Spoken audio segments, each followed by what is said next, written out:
Hey everybody, what's up? Welcome back to Dad Does Sports. Today I want to share 5 things I learned from the second week of the 2021 NFL season. First thing, I learned the Raiders might be good this year. They are now 2-0 after beating Baltimore and Pittsburgh in successive weeks. Now remember, these are 2 teams that are supposed to be contenders with top flight defenses. And don't forget, the Raiders beat the Ravens on Monday night during the opening weekend of the season, then traveled to Pittsburgh on a short rest and played the Steelers in the early set of games on Sunday. And yeah, guess what? No Josh Jacobs against the Steelers either. But bruh, have you looked at what Derek Carr is doing so far this year? 817 yards, 4 TDs so far, with Waller the Baller as really the only legitimate receiving threat.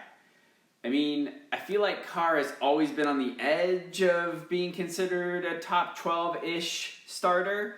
Maybe this is the year he actually does it. Second thing I learned is that after more than a year, I think the real Gronk is back. He was mediocre last year after coming back from quote-unquote retirement.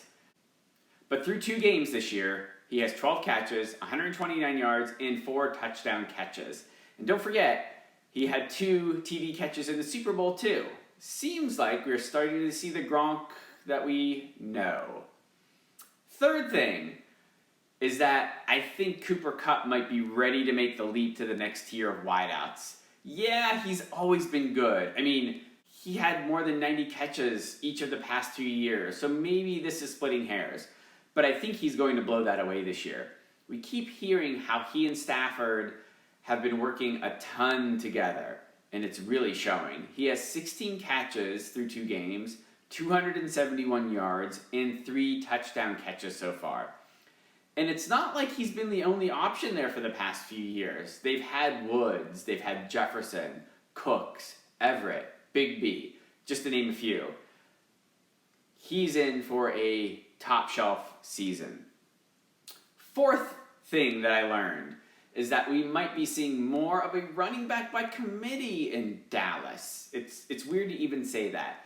But Tony Pollard has more rushing yards than Zeke Elliott this year and fewer carries. Now, I get it, right? A lot of his yards come on passing down, so the lanes are sometimes a little bigger for him. But that's not always the case. A lot of times he's spelling Zeke too.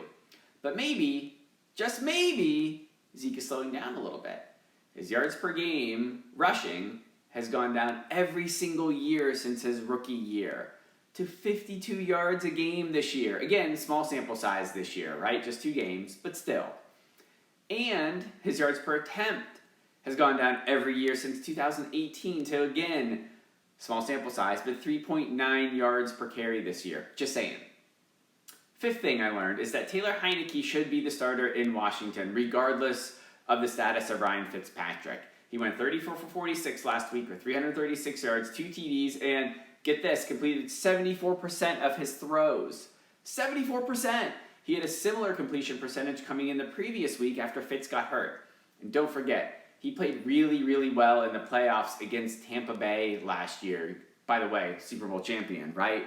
He threw for 306 yards in that game. Fitz, we all know, he's not the future here. Seems like a great guy, good, solid number 2 quarterback, not the future. They need to see what Heinicke can do this year. They have a good defense. Why not see what you have with him? I mean, it's not every day your backup can come in and throw like he has. That's it for this week. Thanks for watching, everybody.